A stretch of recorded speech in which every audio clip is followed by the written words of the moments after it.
नमस्कार, your money में आपका स्वागत है। मैं हूं कविता थपलियाल। कई बार लोग पॉलिसी लेते वक्त ध्यान नहीं देते और बाद में पछताते हैं, इसीलिए पैसा फंसाने से पहले उस पॉलिसी के बारे में पूरी तरह से जान लेना चाहिए।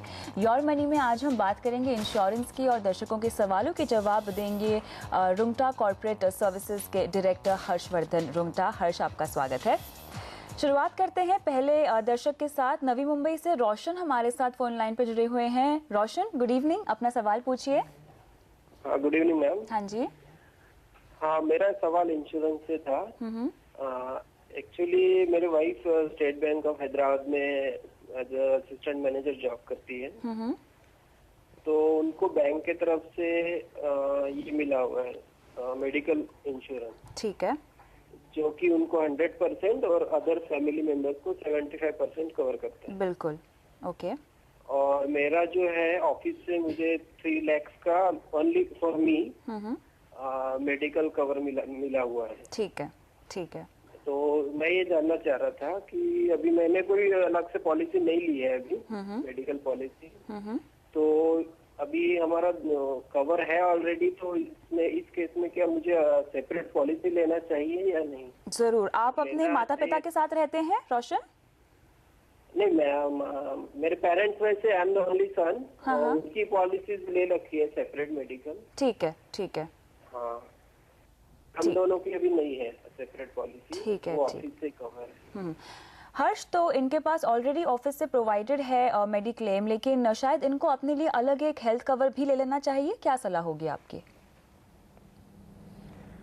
एब्सोल्युटली रोशन, मैं आपको बताऊंगा कि हमारा सुझाव हमेशा ही यही रहा है कि आपके एम्प्लॉयर जो आपको कवरेज देते हैं वो डेफिनेटली एक अच्छी चीज़ है, लेकिन इंडिपेंडेंट एक अपना खुद का मेडिक्लेम कवर होना बहुत ज़्यादा ज़रूरी है। उसके कारण ये है कि आप अगर कोई जॉब स्विच करते हैं और आपका कोई वेटिंग पीरियड है और इस बीच आपके अगर कोई मेडिकल इमरजेंसीज हो जाती हैं, तो उस समय आपके कोई भी कवर होगा नहीं। आपका न्यू एम्प्लॉयर जो है शायद उनकी HR पॉलिसीज में आपको कवरेज का प्रोविजन नहीं हो। आप अगर कोई जॉब चेंज करते हैं, आप अगर कोई जॉब छोड़ देते हैं, आपको ये ज़रूरी है कि आपका कवर रहना ज़रूरी है। एग्जिस्टिंग एम्प्लॉयर के साथ में भी हमने देखा है कि कभी कोई अगर एक इकोनॉमिक रिसेशन आता है तो हमने कई बार देखा है कि जो कंपनीज हैं वो ये जो एक्स्ट्रा पर्क्स हैं वो हटा देती हैं। तो ये कवरेज आपका ऐसा हो सकता है कि आपको कंटिन्यूस कवरेज अपने एम्प्लॉयर से ना मिले। तो इसीलिए ये ज़रूरी है कि आप अपना खुद का कवर एक अलग से लेके रखें, जो एक बैकअप प्लान रहेगा, एक आपकी सिक्योरिटी हमेशा के लिए रहेगी।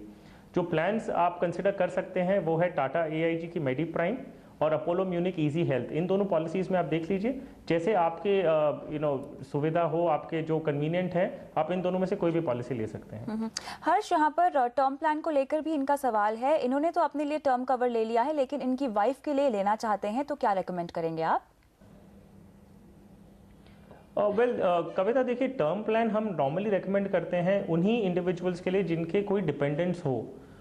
जहाँ तक हम क्वेरी के हिसाब से समझ रहे हैं, शायद ये अपनी वाइफ की इनकम पे डिपेंडेंट ना है, लेकिन मैं फिर भी इन्हें सुझाव दूंगा, क्योंकि ये एक एम्प्लॉयड है, इनकी प्रोडक्टिव इनकम खुद जनरेट कर रही हैं, एक टर्म इंश्योरेंस जरूर ले लें। कारण ये है कि उसके प्रीमियम्स बहुत ज़्यादा है नहीं। दूसरी बात है कि जो करंट लाइफस्टाइल इनकी है, ये डबल इनकम की बेसिस पे एक लाइफस्टाइल मेंटेन करते हैं। तो ये अगर टर्म प्लान लेते हैं तो इनके लिए कोई बुरा नहीं होगा। इनफैक्ट ये अच्छे की तरफ ही है और प्रीमियम बहुत कम है, तो ये डेफिनेटली अपनी वाइफ के लिए भी टर्म प्लान कंसिडर कर सकते हैं। चलिए, तो रोशन, आपको अपनी वाइफ के लिए भी एक टर्म प्लान ले लेना चाहिए। और जहाँ तक आपके हेल्थ कवर की बात है, आपको इंडिविजुअल पॉलिसीज यहाँ पे लेनी चाहिए। टाटा AIG मेडी प्राइमा और या तो Apollo Munich easy health plan आपको यहाँ पे रेकमेंड किया जा रहा है। इसी के साथ हर्ष, यहाँ पर एक टॉपिक पे डिस्कशन करना चाहेंगे आपके साथ, और वो है फ्री लुक पीरियड। अक्सर जब हम पॉलिसी खरीदते हैं तो एक फ्री लुक पीरियड 15 दिन का हमें मिलता है। ये समझाइए कि कैसे एक जो इंश्योरेंस लेने वाला इंसान है, जब इंश्योरेंस लेते हैं तो कैसे इस फ्री लुक पीरियड का वो फायदा उठा सकता है? देखिए कविता, जब कोई भी पॉलिसी आपको समझाई जाती है और जब डॉक्यूमेंट आपके हाथ में आता है, ऐसा कई बार नोटिस किया गया है कि ये डिफरेंस रहता है, जो आपको जो चीज़ कोई इन्फॉर्मेशन बताई नहीं गई हो। इसीलिए IRDA ने एक प्रोविजन बनाया है to protect the policy holders, कि जब डॉक्यूमेंट आपके हाथ में आता है आप उसे पढ़ लीजिए। उसमें अगर आपको लगता है कि आपको कोई चीज़ें नहीं बताई गई है या गलत बताई गई है और आप ये पॉलिसी नहीं लेना चाहते हैं, तो आप ये पॉलिसी अपने इंश्योरेंस कंपनी को रिटर्न कर सकते हैं। ये रिटर्न जो कर सकते हैं ये आपको 15 वर्किंग डेज में करना होता है, और 15 वर्किंग डेज उस दिन से शुरू होता है जब पॉलिसी आपके हाथ में आती है। तो वो एक्नॉलेजमेंट जिस दिन आपको डिलीवर की गई है बाय कुरियर या कोई भी और दूसरे तरीके से, वो आपको रखना ज़रूरी है। ध्यान रखिए कि ये बहुत इंपॉर्टेंट 15 डेज हैं, क्योंकि इंश्योरेंस एक लॉन्ग टर्म कॉन्ट्रैक्ट है, उसमें सरेंडर चार्जेस और जो एक्सपेंसेस होते हैं बहुत ज़्यादा होते हैं। आपके पास सिर्फ ये 15 दिन है जिसमें आप रिटर्न कर सकते हैं पॉलिसी अपने इंश्योरेंस कंपनी को, और इंश्योरेंस कंपनी आपको पूरा आपका जो प्रीमियम दिया गया है वो पूरा रिफंड कर देती है। थोड़े चार्जेस डिडक्ट होते हैं, जो आपके स्टैम्प ड्यूटी के कॉस्ट लगी होती है इंश्योरेंस कंपनी की, जो आपने मेडिकल टेस्ट अगर करवाए हैं तो उसके जो कॉस्ट होते हैं, और जो आपने 10 दिन या 15 दिन के बीच के अंदर जितने भी दिन का इंश्योरेंस आपने एंजॉय किया है उसका प्रीमियम, ये कटने के बाद आपको पूरा प्रीमियम आपके हाथ में आ जाता है। तो ये 15 दिन बहुत ज़रूरी होते हैं जब डॉक्यूमेंट आपके हाथ में आता है। मेरी हर व्यूअर से यही गुजारिश रहेगी कि उसे ध्यान से पढ़िए और डिसीजन लीजिए आपको क्या करना है। तो इन फ्री लुक पीरियड के दौरान, इन 15 दिनों के दौरान जब हम डॉक्यूमेंट्स पढ़ते हैं तो किन किन बातों का हमें ध्यान देना चाहिए उन डॉक्यूमेंट्स में, हर्ष? देखिए, पहली बात यह है जो आपको समझाया गया है, क्या ये पॉलिसी के जो टर्म्स एंड कंडीशंस हैं वो वही लाइन में है, ऐसा नहीं हो कि आपको मिस सेलिंग की गई हो। दूसरी बात आपको ये देखनी है कि आपके जो चार्जेस हैं, जो अगर हम यूनिट लिंक पॉलिसीज की बात करें या कोई भी दूसरे बेनिफिट्स की बात करें, वो बेनिफिट्स आपको पूरे ध्यान से पढ़ लेने हैं। तीसरी बात आपको और ध्यान में रखनी होगी, कई बार हमने देखा है कि आपको समझाया जाता है कि ये प्रीमियम एनुअली है, लेकिन जब ये फॉर्म, अक्सर हमने देखा है कि इंडिविजुअल्स फॉर्म खुद नहीं भरते हैं, तो फॉर्म जब भरा जाता है उसमें ईयरली प्रीमियम की जगह उसे हाफ ईयरली कर दिया जाता है। सो इस प्रकार क्या होता है, आपके कमिटमेंट डबल हो जाते हैं और आप रियलाइज नहीं करते। 6 महीने बाद आपको फिर से प्रीमियम भरने का जब नोटिस आता है तब आप ये रियलाइज करते हैं कि मैंने एनुअल प्रीमियम था उसे हाफ ईयरली कर दिया गया है। सो ये सारी जो छोटी छोटी चीज़ें हैं, ये जो फर्स्ट पेज में जो शेड्यूल ऑफ द पॉलिसी है उसमें जो डिटेल्स भरे गए हैं, आपकी इन्फॉर्मेशन है, जो प्रीमियम है, वो सारी डिटेल्स आपको डेफिनेटली पढ़नी है। बाकी जो मोर इंपॉर्टेंट है वो है कि आपको आपके टर्म्स कंडीशंस, जो बेनिफिट्स हैं पॉलिसीज में, जो चार्जेस हैं, वो सारे आपको उसी it is in line with जो आपको समझाया गया है। चलिए, तो यहाँ पर जब आप पॉलिसी लेते हैं तो उसके बाद 15 दिनों तक आपके पास होता है एक फ्री लुक पीरियड, जिसका आपको पूरी तरह से फ़ायदा उठाना चाहिए। पॉलिसी को पढ़िए, उसे समझिए और फिर ही आगे बढ़िए। और अब हम आगे बढ़ते हैं और सवाल लेते हैं हमारे अगले दर्शक का। वापिस से महेंद्र कुमार मीना हमारे साथ फोन लाइन पर जुड़े हुए हैं। नमस्कार, अपना सवाल पूछिए। सर, मैंने LIC की मनी प्लस पॉलिसी ली हुई है 2000 से, और टिल डेट मार्च तक मैंने इसका पर ईयरली प्रीमियम 10,000 पे किया है। अब मैं ये जानना चाहता हूँ कि ये LIC पॉलिसी को कंटिन्यू रखा जाए या इसको सरेंडर कर दिया जाए। बिल्कुल। हर्ष, आप क्या सलाह देंगे इन्हें? देखिए महेंद्र जी, जो मनी प्लस पॉलिसी एक यूनिट लिंक एंडाउमेंट प्लान है, इसमें जो आपने पहले साल में जो 10,000 रुपये भरे थे उसमें से चार्जेस डिडक्ट होते हैं, और जो इस पॉलिसी के जो चार्जेस हैं वो है 26.5% आपका फर्स्ट ईयर कटता है, अगले 2 साल आपके 5% कटे हैं, और अभी अगर आप प्रीमियम भरना कंटिन्यू करेंगे तो हर साल का आपका 2.5% जो है वो एंट्री लोड के तौर पर आपको एलोकेशन चार्ज बोल के लग जाएगा। इसके अलावा आप हर महीने का 20 रुपया और एडमिनिस्ट्रेटिव फी बोल के भरेंगे, प्लस जो फंड मैनेजमेंट चार्जेस हैं। नॉर्मली हम यूलिप को एक इन्वेस्टमेंट प्रोडक्ट के तौर पे अगर हम म्यूचुअल फंड्स या कोई प्योर इन्वेस्टमेंट प्रोडक्ट से कंपेयर करते हैं तो ये काफ़ी एक्सपेंसिव होते हैं। अब आपने 3 प्रीमियम भर दिए हैं पॉलिसी में, पॉलिसी के जो प्रोविजंस हैं उस हिसाब से आप ये पॉलिसी सरेंडर कर सकते हैं और आपको पूरा फंड वैल्यू मिल जाएगा। मेरे सिर्फ एक एप्रीहेंशन है कि क्योंकि आपके खाली 3 साल हुए हैं, आपको जो 30,000 रुपये आपने भरा है शायद वो भी आपके हाथ में पूरा प्रिंसिपल नहीं आएगा, क्योंकि काफ़ी चार्जेस कट गए हैं। लेकिन फिर भी मैं आपको सुझाव दूंगा, काफ़ी लॉन्ग टर्म कमिटमेंट्स हैं आपके, आप अगर यही पैसा और कोई प्योर इन्वेस्टमेंट प्रोडक्ट में लगाएंगे तो शायद आपको रिटर्न ज़्यादा मिले, आपका कॉर्पस ज़्यादा बने। तो मेरा सुझाव यही रहेगा कि आप ये पॉलिसी से सरेंडर कर लीजिए, और जो पैसे आते हैं प्लस जो आप इन्वेस्टमेंट करना चाहते हैं वो एक प्योर इन्वेस्टमेंट प्रोडक्ट्स की तरफ ध्यान दें, वो एक बेटर ऑप्शन रहेगा। जहाँ इंश्योरेंस की बात है, आप टर्म पॉलिसी लेके अपना जो इंश्योरेंस का रिक्वायरमेंट है वो फुलफिल कर लीजिए। बिल्कुल। तो महेंद्र कुमार जी, यहाँ पर आपको इंश्योरेंस और इन्वेस्टमेंट अपनी अलग अलग रखनी चाहिए, ये राय, ये सलाह हम अपने दर्शकों को हमेशा देते हैं। आप चाहें तो ये सरेंडर कर सकते हैं पॉलिसी, और आपको सरेंडर करते वक्त आपको फंड वैल्यू जो है वो मिल जाएगी। इसी के साथ योर मनी में फिलहाल वक्त है एक ब्रेक का, और ब्रेक के बाद हम देंगे कुछ और सवालों के जवाब। आप बने रहिए हमारे साथ।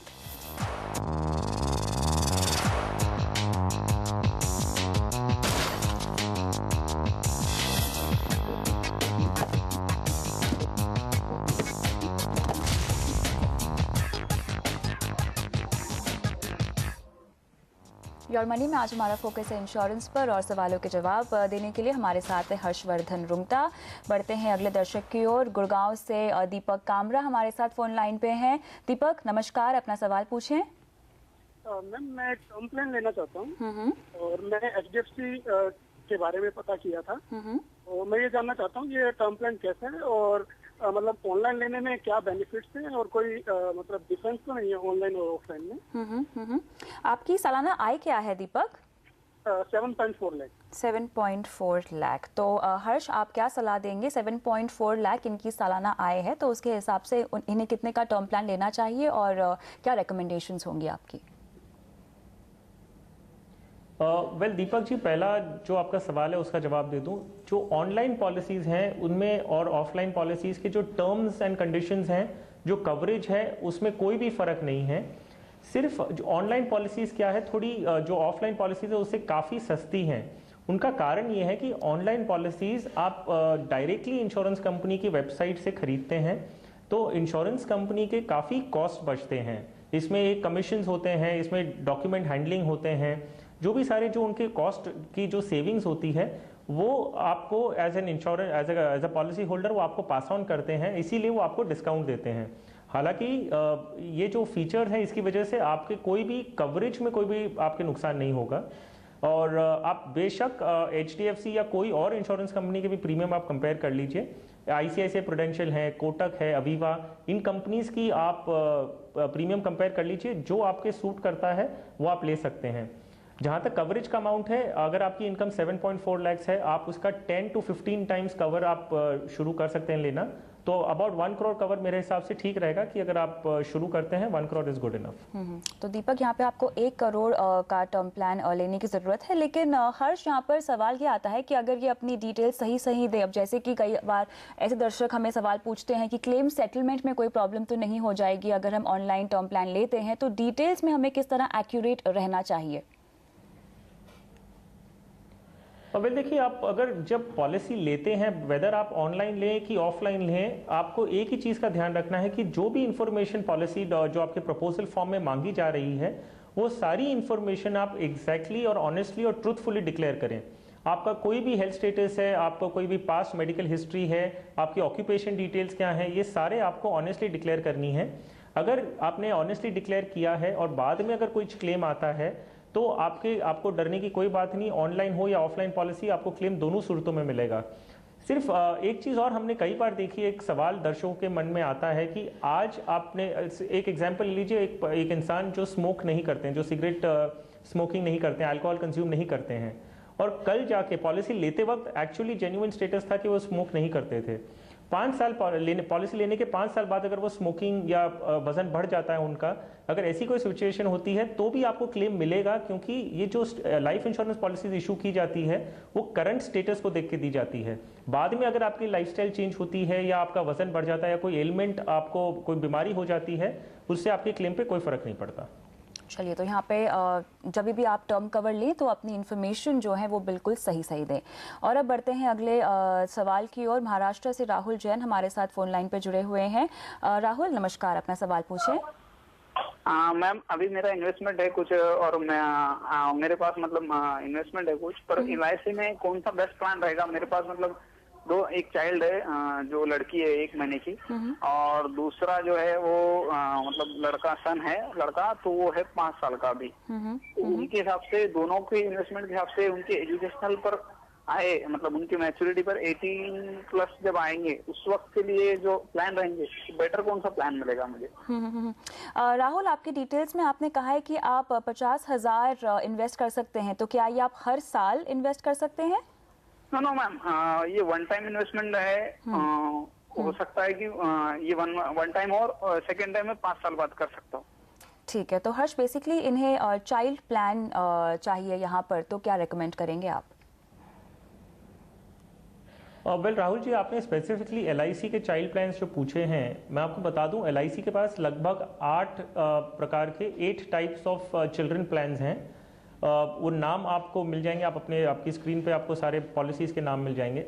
आप सिर्फ एक चीज़ ध्यान रखिए, ये जो पॉलिसीज़ हैं इनमें डिफरेंस जो है वो बेसिकली सिर्फ छोटे मोटे डिफरेंसेस हैं। कई पॉलिसीज़ में आपको पैसे जो है 18, 20, 22 ऐसी उम्र में मिलते हैं, कई में आपको एक लमसम में मिल जाएगा। दूसरा फ़र्क जो होता है वो ये है कि कई पॉलिसीज़ जो हैं वो चाइल्ड का इंश्योरेंस कवर करती है और कई पॉलिसीज जो पेरेंट्स का करती है। मैं आपको सुझाव दूंगा कि अगर आपको LIC का कोई चाइल्ड प्लान ही चाहिए तब आप ये पॉलिसीज़ के जो फीचर्स हैं किसी से पर्सनली मिलके समझिए और जो आपको सूट करता है वो लीजिए। सिर्फ मेरी तरफ से आपको सुझाव यही रहेगा कि आप जब ये अगर पॉलिसी ले रहे हैं तो आप वही पॉलिसी लीजिएगा जिसमें पेरेंट का इंश्योरेंस होता हो, ना कि चाइल्ड का। और दूसरी बात ध्यान रखिए कि इंश्योरेंस पॉलिसीज़ में जो रिटर्न्स आते हैं वो काफ़ी कम होते हैं जब हम प्लेन सिंपल इन्वेस्टमेंट प्रोडक्ट्स के बारे में उससे अगर हम कंपेयर करते हैं। मेरा सुझाव as a financial planning aspect ये रहेगा, आप अपनी लाइफ पे टर्म इंश्योरेंस पॉलिसी लीजिए और जो इन्वेस्टमेंट करना है वो ये एक मुश्त जो आपको 50,000 रुपीज़ इन्वेस्ट करना है वो कोई चाइल्ड की स्पेसिफिकली म्यूचुअल फंड में स्कीम्स होती है, चिल्ड्रंस गिफ्ट फंड, आप उसमें निवेश एक टाइम का कर दीजिए और जैसे जैसे आपके लिक्विडिटी होती है आप उसमें करिए। वो एज अ प्रोडक्ट एक एज अ कॉम्बिनेशन ये आपके लिए बेहतर रहेगा। लेकिन अगर आपको चाइल्ड प्लान ही चाहिए तो वो जो प्लान्स मैंने आपको बताए हैं उसमें से आप कंसिडर कर सकते हैं। बिल्कुल। और हर्ष, चूंकि इनके गोल्स भी इनके बच्चों की पढ़ाई को लेकर है और बच्चों की शादी को लेकर है, तो शायद म्यूचुअल फंड में इन्वेस्ट करना ज़्यादा समझदारी होगी, ना कि LIC का कोई प्लान लेकर, राइट? एब्सोल्युटली। इन्वेस्टमेंट्स की जब हम बात कर रहे हैं तो जैसे मैंने बताया HDFC चिल्ड्रंस गिफ्ट फंड है, ICICI प्रूडेंशियल का चाइल्ड केयर प्लान्स हैं, ये म्यूचुअल फंड बास्केट में है, तो ये प्योर रिटर्न्स के इन्वेस्टमेंट्स हैं जिसमें आप रिटर्न्स भी ज़्यादा एक्सपेक्ट कर सकते हैं। जहाँ तक लाइफ इंश्योरेंस प्रोटेक्शन की बात है, मैंने इन्हें सुझाव दिया है कि अगर अपनी लाइफ पे टर्म पॉलिसी ले लें तो ये जो इनका जो प्रोटेक्शन का पर्पस है वो फुलफिल हो जाएगा। बिल्कुल। तो यहाँ पर राहुल जी, आपको अपने लिए एक टर्म कवर लेने की सख्त ज़रूरत है और अपने बच्चों के लिए प्लानिंग आप कर सकते हैं, लेकिन उसके लिए आप म्यूचुअल फंड में इन्वेस्टमेंट कीजिए। चलिए, अब योर मनी में फिलहाल वक्त है एक ब्रेक का, लेकिन सवाल जवाब का सिलसिला जारी है, आप बने रहिए हमारे साथ।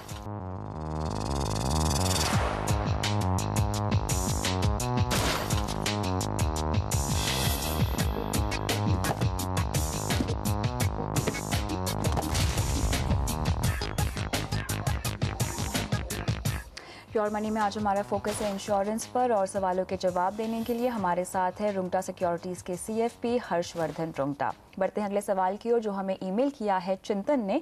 हर्ष, इनकी उम्र है 23 साल की और इन्हें अपने लिए एक हेल्थ पॉलिसी चाहिए और साथ ही अपने माता पिता के लिए भी ये एक हेल्थ कवर लेना चाहते हैं। माता पिता की उम्र 54 साल की है, तो जानना चाहते हैं कि क्या पॉलिसी लेंगे। चिंतन जी, आप डेफिनेटली टाटा AIG के medi prime and Apollo Munich easy health, इन दोनों पॉलिसीज़ के आप इन दोनों पॉलिसीज़ में से कोई भी ले सकते हैं। बेसिक एडवांटेज इन पॉलिसीज़ का जो इन्हें डिफरेंशिएट करता है वो ये है कि इनकी पॉलिसीज़ में जो रूम रेंट्स की जो सब लिमिट्स होती हैं वो बिल्कुल भी नहीं है। अगर आप कोई क्लेम करते हैं तो अगले साल आपकी पॉलिसी को रेट अप या लोडिंग ऑफ द प्रीमियम भी नहीं किया जाता है। ये बहुत कंपेटिटिव फीचर्स हैं। आपके सिटी में जो भी जिस भी कंपनी का अच्छा नेटवर्क हो आप वो पॉलिसी ले सकते हैं। चलिए आगे बढ़ते हैं अगले सवाल की ओर। हमें ये ईमेल भेजा है शिवी बेसेरिया ने। 16 साल पहले इन्होंने एक पॉलिसी ली है LIC की 80CCC, जिसमें उन्होंने निवेश किया हुआ है। 1997 में उन्होंने ये पॉलिसी ली थी। सालाना प्रीमियम तकरीबन 10,000 रुपये के आसपास आता है और इस समय ये जानना चाहती हैं कि इसका पेड अप और सरेंडर वैल्यू क्या होगा। कविता, जो इन्होंने पॉलिसी नंबर बताया है 80CCC, वो पॉलिसी नंबर नहीं है, ये एक्चुअली एक इनकम टैक्स का प्रोविजन है जिसके अंडर में इन्होंने ये पॉलिसी ली है। वो है पेंशन पॉलिसीज़ के लिए एक सेक्शन बनाया गया था जिसमें 10,000 की लिमिट थी। तो ये एक पेंशन प्लान है, उन्हें पॉलिसी नंबर डेफिनेटली और केयरफुली सर्च करना होगा, कहीं ना कहीं पॉलिसी नंबर वो डॉक्यूमेंट पे लिखा हुआ होगा। जहाँ तक इन्हें सरेंडर वैल्यू और पेड अप वैल्यू का जो कोटेशन चाहिए, ये कोई भी LIC की ब्रांच में सिंपली वॉक इन कर सकते हैं और वो एक सरेंडर वैल्यू कोटेशन मांगेंगे तो वो at the click of a button ready रहता है, कोई कैलकुलेशन करना नहीं होता। वो आपके कस्टमर के जो क्वेरी डेस्क है वहाँ से आपको तुरंत वो प्रिंट करके दे देंगे। उसमें आपको paid up value and surrender value दोनों वहाँ पे लिखा हुआ मिलेगा। तो ये इतना मेहनत उनको करनी होगी, और या तो वो LIC की वेबसाइट पे लॉगिन करके अपना एक यूज़र ID क्रिएट कर सकते हैं और उसमें उन्हें शायद ये पेड अप और सरेंडर वैल्यू कोटेशन भी ऑनलाइन मिल सकता है। तो यहाँ पर शिवी जी, या तो आप LIC से ऑनलाइन ही अपना सरेंडर वैल्यू और पेड अप वैल्यू पता लगा सकती हैं, या फिर आप चाहें तो LIC के कस्टमर केयर के पास भी जाकर सरेंडर वैल्यू कोटेशन मांग सकती हैं। इसी के साथ हर्ष, बहुत बहुत शुक्रिया समय निकाल कर तमाम सवालों का जवाब देने के लिए। और योर मनी में आज के लिए बस इतना ही, लेकिन अगर आप भी हमसे म्यूचुअल फंड, इंश्योरेंस या फाइनेंशियल प्लानिंग से जुड़े सवाल पूछना चाहते हैं तो हमें ईमेल कीजिए mf@moneycontrol.com पर। आप हमें फेसबुक पर भी फॉलो कर सकते हैं। आपको विजिट करना है facebook.com/आवाज़-योर-मनी और पोस्ट करने हैं अपने सवाल। पोस्ट करने के साथ आप यहाँ योर मनी के पुराने एपिसोड्स भी देख सकते हैं।